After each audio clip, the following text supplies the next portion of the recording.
So walking down this used car lot, I found a whole pile of used vehicles, new ones that are just arrived, and I want to talk about some of the reliability. And I can't believe, with the money that people pay these days, how much unreliability people have to tolerate. I can't believe you spend $70, $80, $90, $100,000, $150,000 and you get reliability that's enough to choke a horse. We're going to break this down. I'm going to walk down this lot and share with you some of the big details as well as some of the reliability ratings of each and every one of these used vehicles. Let's get into it now. Life's too short to drive boring cars. All right, let's start right here. We have a Mercedes GLS. This is the big grandpapa of SUVs. Of course, you're going to get the big headlights, but that's one of the big issues. Big wheels, and naturally you will have some suspension problems there. Electrics, which part of access to these vehicles can be a problem. Electrical issues seems to be a major issue for many Mercedes-Benz vehicles. This one here is 4MATIC, as they pretty much all are. And while they definitely feel like you're riding around on the lap of luxury, these vehicles are not all that reliable. We know modern day Mercedes have struggled with durability issues. Well, you can get a few miles out of that vehicle. That one there gets a 2 out of 5 star. Right here, we have a Lexus product. Definitely right there, the big mouth grille. You know, they have all the great details and LEDs as well. Fancy alloys and fold-away mirrors, big glass top as well. And these are fun. I drove one of these recently and I thought it was a fun little ride. A little bit soft, not as sporty riding as you're gonna get with the BMW X3, which it competes with, but you get the beautiful light bar at the back. I love the new Lexus Script NX350. This gives you the turbocharged 2.4, no hybrid here. And this vehicle is very, very reliable, although that turbo 2.4 is not going to be quite as bang on as the old 3.5 liter V6. This vehicle here, I'm going to give this a 3.5 out of 5 star. Right here we have a Genesis. As you can see, the big grille here, very much a luxurious vehicle. All kinds of great detailing on there as well. Beautiful wheels, all kinds of accents. These are very illustrious. Look at down in there, you get the quilted seats. Genesis, upscale Hyundai brand. As we cycle around, beautiful tail lights. This is all-wheel drive 3.5T, and it's a GV80. Now, is this reliable? Well, some people say they're marginally reliable. You can get a lot of miles out of them because of that engine, but there have been some problems, specifically with fuel leaks, water leaks, and ingress. There have been some general nickel and dime problems with it. Overall, a fairly durable vehicle. I'm gonna give this vehicle a 3.5 out of 5 star simply because of its elevated level of technology and, of course, natural connection with Hyundai brand, which does have serious issues with some of the engines. This one here, it is good. It's a risk, but it should be a fairly safe one. Right here we have a Jaguar, the big kitty cat. Naturally, I love the F-Pace, and we know that unfortunately Jaguar went on hiatus. They took a year off in 2025. They're not making any new cars. They're trying to sell their current inventory. But this Jaguar, as we see right here, here's the newer revised tail lights, and of course you get these beautiful tailpipes right there. I personally like these. I think the interior is really dressed up, and they finally did something with the infotainment system, but that's the problem. Some of these modern Jaguars have infotainment issues, some of the electrical glitches that you get with some of these, and naturally in the base 2-liter format, you can have fuel leaks. There have been some general mechanical problems with these vehicles, and overall reliability isn't necessarily their forte. Longevity isn't either, and I wouldn't expect this vehicle to go much more than 100,000 miles. If you want to keep it for the long term, I wouldn't bank on it. That one there, I'm going to give it a 2.5 out of 5 star. Right here, Jeep, we have a Jeep Grand Cherokee. Of course, here we have the beautiful tail headlights, alloy wheels, chrome, which is sort of passe and old school. Naturally up there you get the sunroof, and of course this big running gear up here to hold your roach infested mattress to the dump. This is a Jeep, of course, limited 4x4, as every Jeep pretty much should come 4x4. But the Jeep Grand Cherokees have not been short on electrical problems. The old Tipums were a problem, and some of the transmissions were an issue, especially the ones that came equipped with the rotary knobs.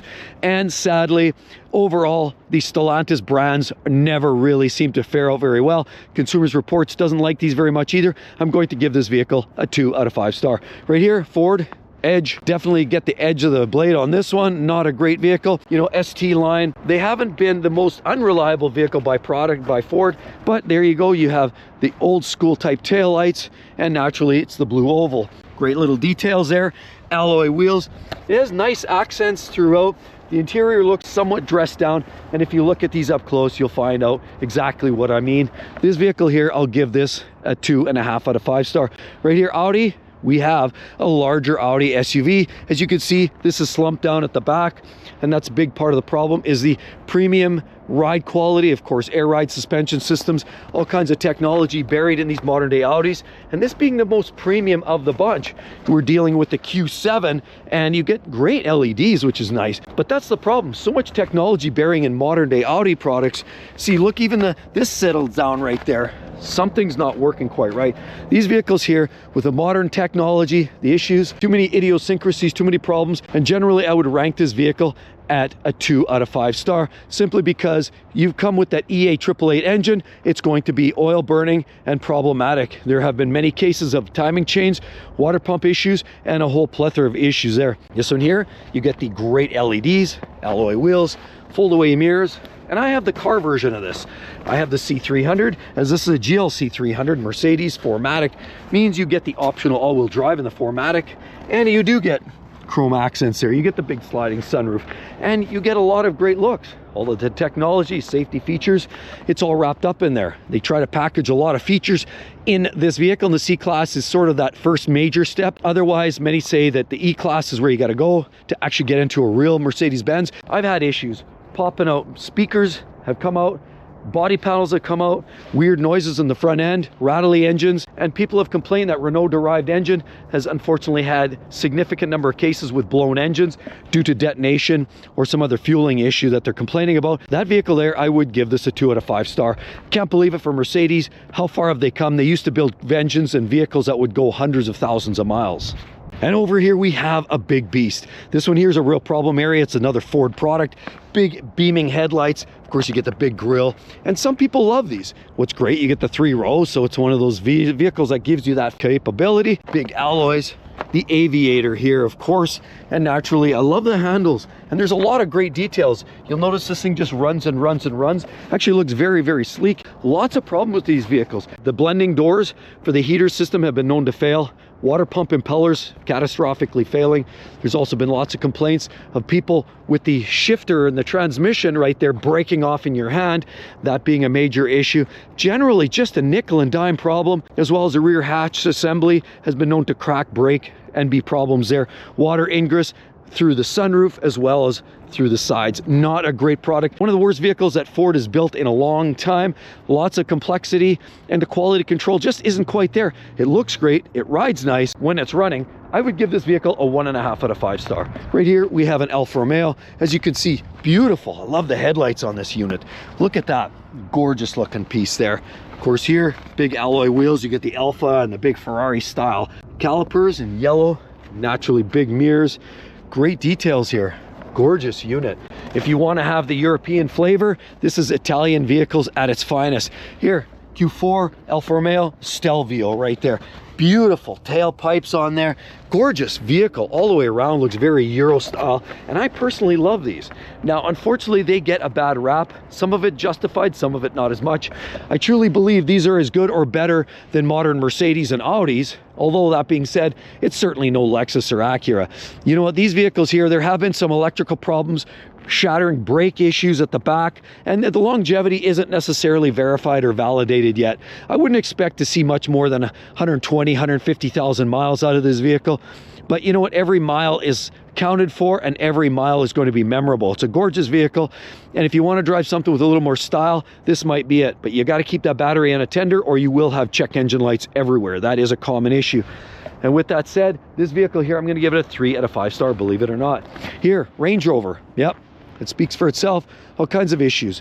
Air ride suspension systems, engine issues, timing chains were on some of the older units, heads-up display, electrical issues, the infotainment system's problematic, the mirrors fold away, yeah, sure, but that's just another failure mode. Of course, here as you cycle around, LED taillights. This is a Sport, of course, P525, Land Rover product, and like every Land Rover product, they come with high levels of probability of failure, high levels of complexity, and the chances of keeping this beyond 100,000 miles is very slim to none.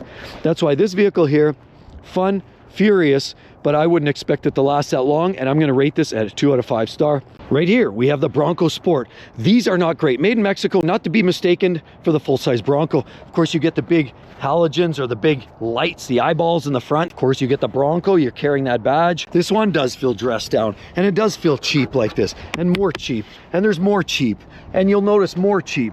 And cheap seems to be the middle name with these vehicles. And unfortunately, that carries through to the drivetrains, because that's a big part of driving a Bronco Sport, is realizing that there are issues that will evolve with these vehicles.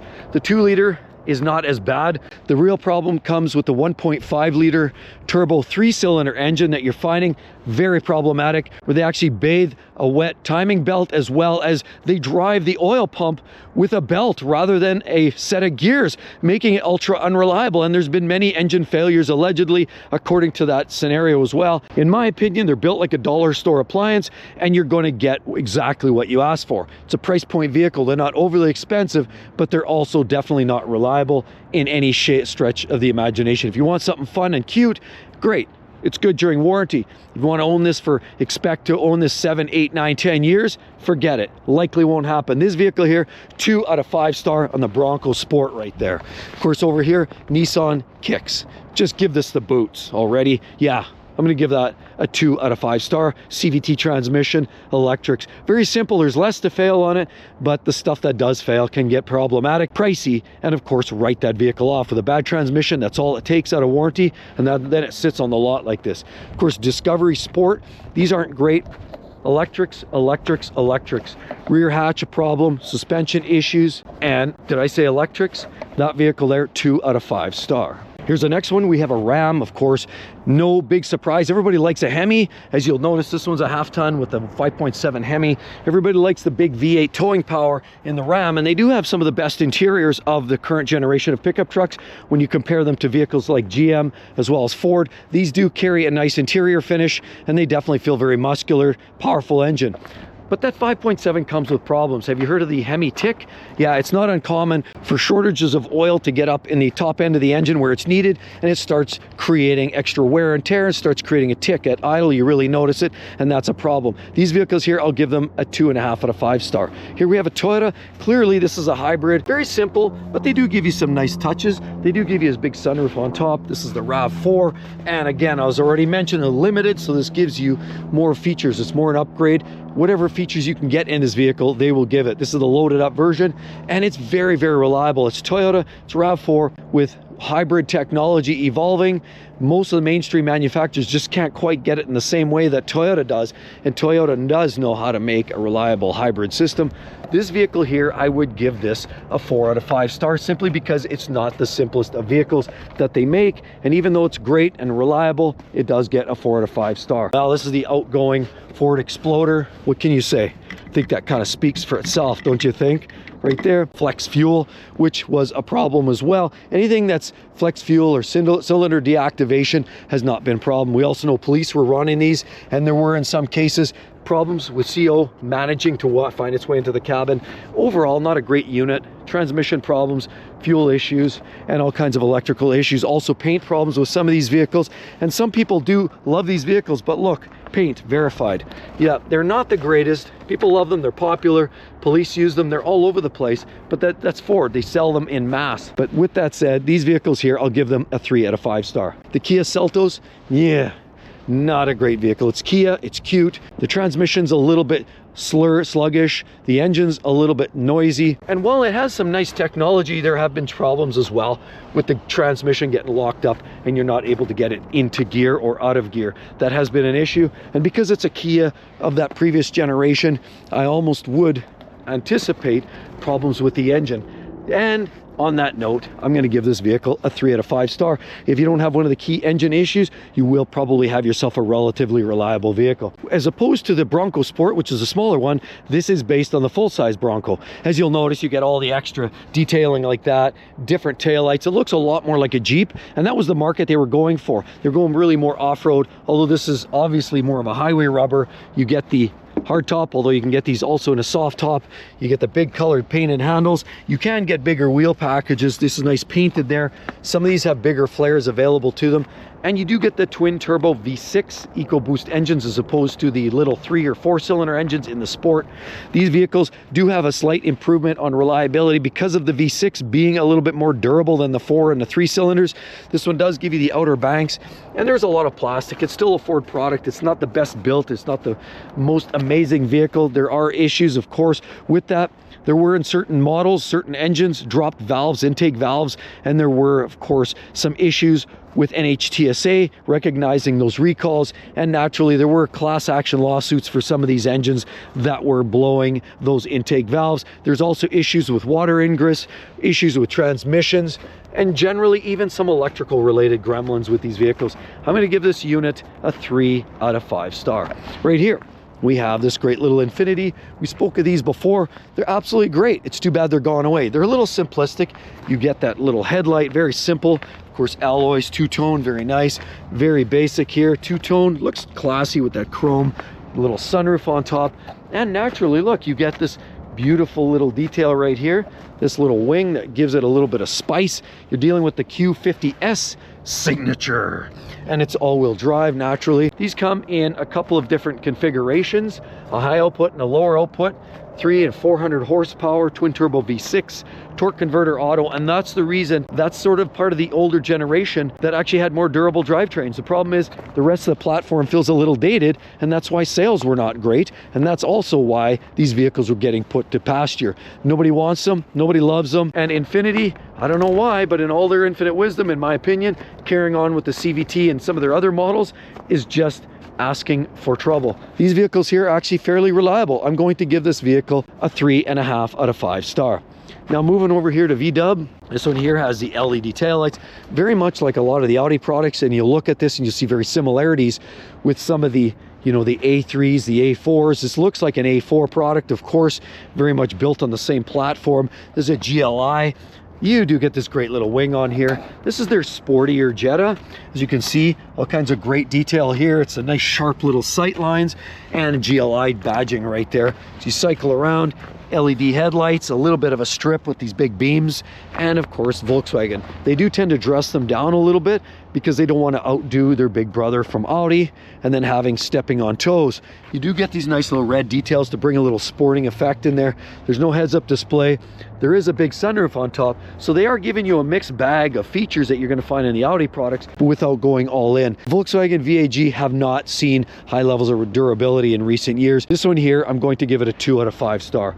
Right here, this one is a little different. We're looking at clearly a Toyota, and it's a Camry, but especially it's the XSE.